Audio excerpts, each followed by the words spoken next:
British साम्राज्य ने भारत में अपनी पकड़ 1600 में ईस्ट इंडिया कंपनी के माध्यम से बनानी शुरू की थी।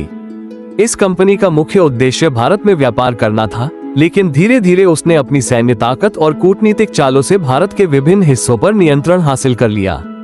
1757 में प्लासी की लड़ाई में ब्रिटिशों ने बंगाल के नवाब सिराज उद दौला को हराया और इसके बाद ब्रिटिशों ने बंगाल में अपना शासन स्थापित किया।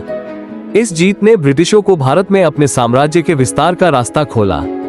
इसके बाद उन्होंने भारतीय राजाओं के बीच के मतभेदों का फायदा उठाकर अपनी सत्ता मजबूत की। उन्होंने भारतीय किसानों से भारी कर वसूले और भारत की समृद्धि को अपने देश भेज दिया। ब्रिटिशों के शासन से भारतीय जनता में असंतोष बढ़ने लगा और 1857 में सिपाही विद्रोह हुआ, जिसे प्रथम स्वतंत्रता संग्राम भी कहा जाता है। हालांकि यह विद्रोह दबा दिया गया, लेकिन ये भारतीय स्वतंत्रता संग्राम की नींव बना। इसके बाद महात्मा गांधी ने ब्रिटिशों के खिलाफ अहिंसक आंदोलन की शुरुआत की और भारतीय जनता को स्वतंत्रता की दिशा में प्रेरित किया। गांधी जी के नेतृत्व में कई आंदोलनों ने ब्रिटिश साम्राज्य को कमजोर किया, जैसे दांडी मार्च और असहमति आंदोलन। इसके साथ ही सुभाष चंद्र बोस और उनकी आजाद हिंद फौज ने भी ब्रिटिशों के खिलाफ सशस्त्र संघर्ष किया।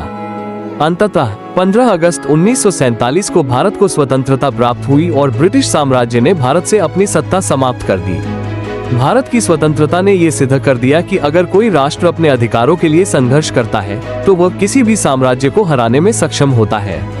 ये संघर्ष भारतीय जनता की दृढ़ता और संघर्ष का प्रतीक बन गया और भारतीय स्वतंत्रता संग्राम की यह कहानी आज भी हमें प्रेरित करती है कि हम अपने अधिकारों के लिए खड़े हों और कभी भी गुलामी को स्वीकार